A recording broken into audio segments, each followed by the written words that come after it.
Hello. Nice to see you here, and nice to be here. It's my first time at DSC. So let's start it. A short presentation about myself. So I am Radu Orghidan, working for Endava as Global SVP of Data and AI Strategy. I start up 3 startups, 2 kids, and I have 1 motorcycle. So this is the 3, 2, 1 about myself. And I would like to talk today about how AI enhances efficiency and effectiveness, and that's boring because everyone is saying this, but the message I would like to transmit is that it's enabling new business models. And to show this in one picture, we don't want a robot that helps us to carry the clothes to the river faster. We want another solution rather than rewiring the existing business model. So we will go through 3 main sections. One is about chatbots and how they evolve from simple chatbots to multi-agents, boosting efficiency. Then I'll present 1 case study. I doubt I have time for another one. And I'll talk about the path forward. So generative AI is like the continuation of machine learning. We all know here that machine learning was for a long time there, so it's used to transform that data. These are useful tools that are descriptive or predictive, so we can cluster data, we can understand what this is about, we can predict some values. But generative AI helps us to make plans. It can become prescriptive.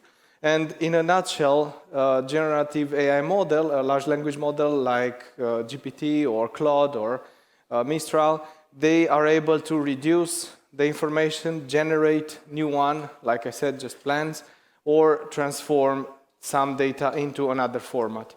Now, the thing is that they are still blocked, and we should move into the proactive part. And before moving there, I'd like just to highlight that the skills the large language models have are not equal to intelligence. So skills are not intelligence, they're just skills. And I would like to show you sort of an evolution of generative AI agents. So where we are now is, where we've been a few months, or when GPT started, is we had agents that were used to generate some answers and everybody was happy, but those had a lot of problems. And of course, we all know they hallucinate, they are reactive, so they don't come to us and they just wait for us to do all the work. They just return the answer and then wait for the other question. They're passive. If something happens, they don't jump in. And I've seen a presentation from Rivian, a car manufacturer, who is actually thinking about having a reactive car rather than passive one. They help us with medium and long-term decisions, but don't really help us in real time. They deal with static context, so we always have to go and give them the whole context into the prompt. They have access to static data sources. Usually, they don't update those data sources. They live into isolated AI bubbles, so if they are not trained or they don't have tools, so they're just there with their information, and they are also digitally bounded, meaning the whole thing they're doing is in some sort of cloud or GPU, but not in physical reality like robots could be. You can imagine embodied intelligence, and you will see it pretty soon. So that's when AI will jump to the next level. But the next evolutionary level of generative AI agents is to role-based agents. So we can give them roles like the GPTs. You explain to a GPT you can build a custom GPT, for example, or a custom agent. Like recently I've seen in Mistral, they have this functionality to have agents with roles. And then they can also receive tools. So at some point, you would like the agent to browse the internet, to understand images, to understand graphs, to come back to you with some more intelligent answers. And another important thing to avoid hallucinations is that we can build reflective patterns. And in this case, I wanted to show you this pattern in which there are two agents collaborating. One is creating the answer. Another one is reviewing the answer based on the inputs, based on the external rules, guidelines that it has. And the answer that is provided is actually better than just the one-shot, zero-shot answer. Now, you've seen the same behavior recently in GPT-01, but this is also a sort of reflection pattern. Then there are multi-agents, so we can use several such agents and organize them in teams.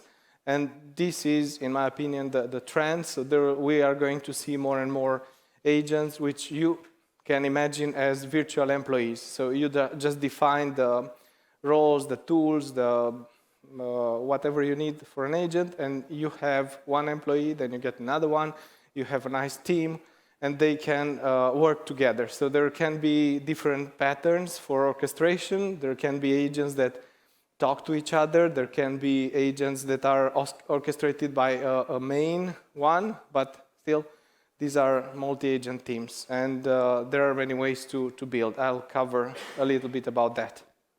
So agentic AI is possible because we have all these three advances. We have memory, so agents can remember rather than just receiving the whole context into the prompt. They can use tools, as I said, and they can collaborate.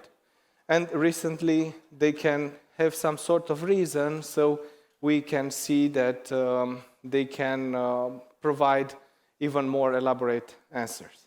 And I think this is an image that I quite like because it shows that the zero-shot learning, the zero-shot answer from one agent, so when you ask the agent one question, it gives you back the answer, is obviously better in GPT-4 than in GPT 3.5. But if you put several GPT 3.5 agents together, we can get better responses than the GPT-4 is able to provide. And this is actually true for all sorts of combinations of teams of agents. So the more intelligent the agent is, the better, and the collective intelligence is better than the one of a single one. Then everyone is talking about intelligence, and I've seen many tests and many ideas of how to measure intelligence. I quite like this one proposed by François Cholet, which is the ARC. So that's abstract reasoning corpus, where the agents need, so the AI, let's say, needs to solve problems that are going beyond just answering from what we can suspect it's from the training data. And you can also win $1 million if you manage to crack this. And to exemplify this, so maybe this is sometimes too abstract, talking about agents, roles, memory, tools, let's see a case study. And this is a solution that we built for an airline company. They had the problem that when a disruption happens, they are actually in the process of answering a lot of questions, a lot of messages, and that's not usually easy to scale. So you have a fixed team of operators. They need to answer thousands of messages. And usually people are very mad. They want to get justice, and they post on social media different sorts of messages where I lost my bag, or you are crap, my plane was delayed and I cannot get in time for Christmas. I've seen a lot of interesting messages that I cannot reproduce, but I think the agents have a hard time to answer. And we built an agent. Actually, we built a flow that the airline quite liked. It's, first of all, every time a message showing, talking about the airline appears in the social media, we capture and we produce an answer of that message. And then, if the person is still angry, which is the case many times, we invite the person to go into a private conversation and tackle the problem directly with, in a personalized way. So this is very sketchy architecture of the solution, but the idea is that we have 4 agents that work in the same team. One is the chatbot agent that provides the answers in a chatbot-ish way. Then there is the agent that provides the initial politically correct, very nice answer that remains forever posted on the social media. We have a classification agent. This is needed because we need to classify the type of complaint that we are facing. And we have another one that's dealing with the statistics. Of course, it's interesting to see visualizations and to get some insights. Now, what's also nice about this solution is the fact that the agents are using information, are using guidelines that we provide. So maybe you heard about the case of Air Canada that returned an answer and promised something that was very hard for the company to accomplish, and that wasn't really ideal. So in order to avoid that, we try to keep the human in the loop and also enforce a series of guidelines. So in this case, there are several key principles for the customer care that we developed together with our subject matter expert. And by the way, this is an important point. We always need a subject matter expert when we're building an AI solution. So we might know a lot about agents, but we don't know as much about the industry as an expert does. So in this case, we had one colleague who is coming after 20 years of airline industry, so she was very good at explaining, while we have to tell the agent, this is the purpose, this is the scope of the conversation, and so on. So all the necessary details to answer. Then we also covered topics as empathy, as personalization of the message, as saying sorry versus apologies, and so on. And talking about personalization, it was nice that we take in the style, so the context of that person. If there is a younger, we put a rule, something like younger than 25, then provide a more friendly message. Maybe you can also add an emoticon. But if there is my grandmother writing, I don't doubt she will appreciate emoticons. So we put a more formal answer in place, and we go from there. And apparently, that's pretty okay as an approach. So the question would be now how to build such a custom multi-agent solution. So I've discussed how the agents evolved. I discussed how we applied this, but let's see how to build such a multi-agent solution. And there are many solutions, many ways to build crews of agents. We can see here an interesting timeline of the historical evolution of AI, and this is about historical is like starting from last year, where Crew AI launched the agentic framework, but then other initiatives appeared. You can use AutoGen, which is very nice, from Microsoft. Endava, the company I'm working for, is also building a solution called Morpheus. We have Claude 3.5. Then a new series of events also appeared. So we have the EU Act, we have O1, and so on. So in this timeline, you already can see if you want to start using multi-agents or building multi-agents, you can use Crew AI or AutoGen. I like quite a lot the two things. But then there is also from OpenAI Swarm, and many other. You can just go on Perplexity or ask which are the latest and greatest agents frameworks that I can use. Okay. Now, the thing is that this is not just how to build the solutions, is how these will influence our lives. And that's also an important point to think about, because we're moving now from something that we're used to, like pay per click or pay per quantity. In software development, we pay for development time, towards outcome, paying for outcomes. And that's interesting because we are going to pay from access to results, from subscriptions to more elastic type of tools and performance, pricing. Basically, I like the syntax software as a service moving towards agent as a service. But this will mean that businesses will not pay license fees, will change their budgeting, their way of spending money. And we need to take this into account when we're talking about solutions. And also, we should ask ourselves if we are ready to pay or get paid for outcomes and value. So I don't know where software development will be in 6 months or in 1 month, or in 1 year, but definitely there will be a change, and definitely I see that the teams that are needed are less big, are smaller, swifter, and the tools they have to use are not anymore compulsory. You need to use Copilot. You need to use some sort of AI to help you speed up and increase the quality. So what would be my few advices to answer these questions is we need to make our hands dirty.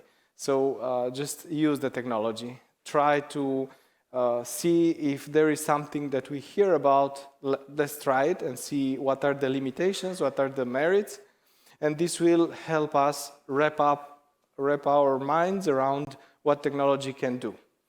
Then, of course, this is an experimental approach, but you need a partner to go and build a really robust industrial solution with. So we need to choose our partners that help us, and they will help you. And when I think about partners, I think about our engagements with our clients. So we are helping them understand the emerging capabilities. We help them identify the right use cases, and this is often a challenge because many times you can think that you have a problem, but actually the root cause of the problem is different, like in the example with the robot. We need to build strong foundations. In order to adopt AI, we really need to have our data straightened up. We need to have our data lakes. Anyway, to understand that we need some foundations. Okay, I think this, thank you. And we need to make sure that we deliver value through use cases. I receive many times the question, okay, please spare me of the smoke and mirrors and nice speeches about AI. What is the return on investment that I will get? If I pay 100 something, what do I get in return? How can I measure what I get? So I kind of rushed in order to be in time. I don't know how much time I have. I see 11. It means my minutes, or okay. So if I have 11 minutes, I can. 11 minutes. If you have something else to add, and then maybe we have 5 minutes for the. I can add for 1 hour, but I can explain another interesting use case, or I can answer questions. So if there is someone that has a pressing question that they feel like they don't hold. Okay, there is a question, if you would like. Just let's get the microphone. Thank you. In the second row.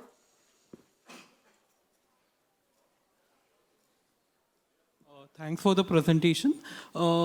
These days, even the fine-tuning of large language models are also one of the things that are growing.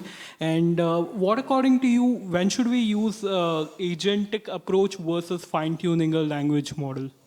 Okay, it's quite. These are quite different things. Fine-tuning a language model means we want to make it more suitable for a narrower set of tasks.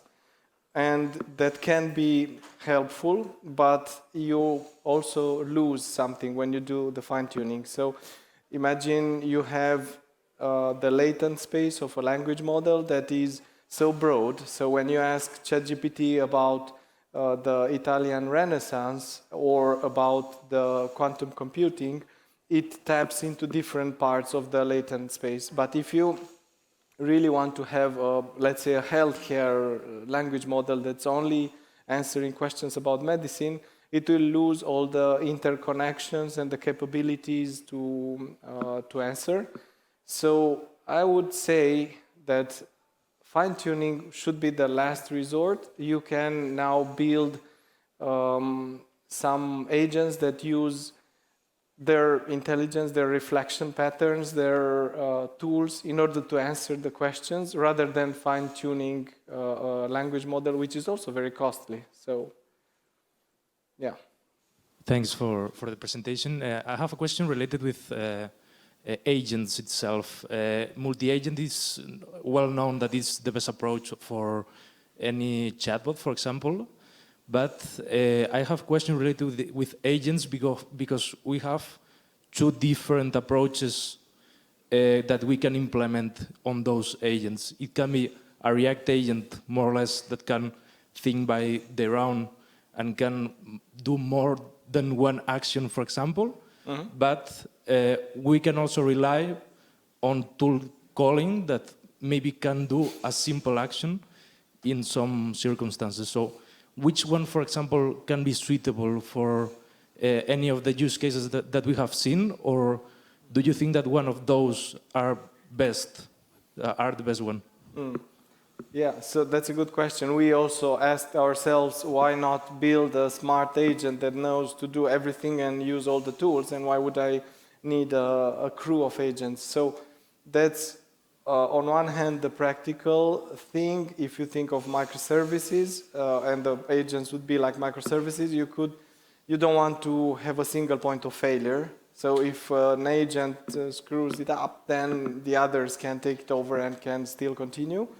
That would be one reason. Another reason is that if you have a specialized agent, like in the example I gave, which is able to understand the empathy, the business voice of the company, that agent will be very well suited to produce answers, but maybe not so suited to produce statistics or to do some other research online about potential causes of the disruption.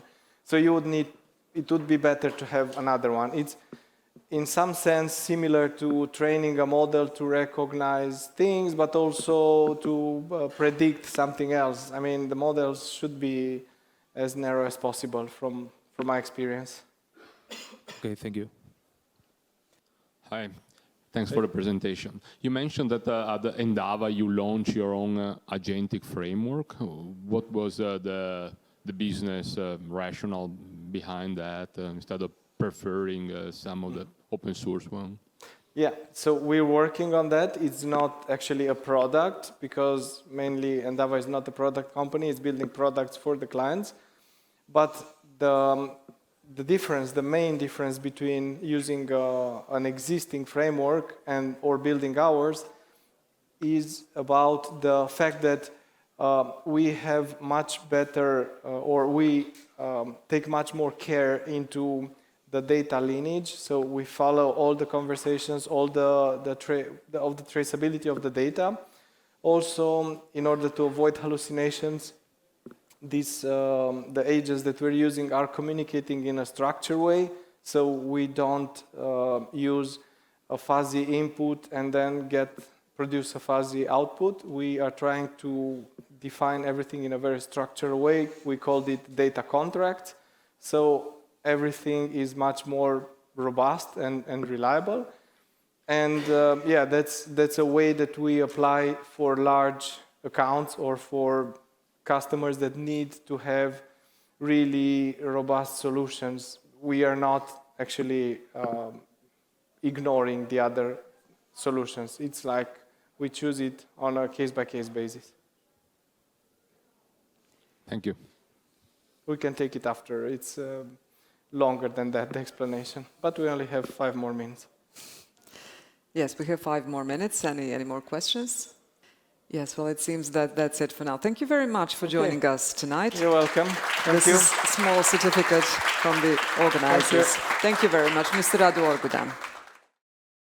Next, we have Arseniy Shkunkov, machine learning engineer at ABI. Arseniy will be presenting, exploring the mechanisms of LLM reasoning capabilities. In this session, he will delve into how large language models process information, generate responses, examining whether their performance reflects genuine reasoning or relies on pattern matching and memorization. A lot more on this from Mr. Shkunkov. Thank you. Welcome.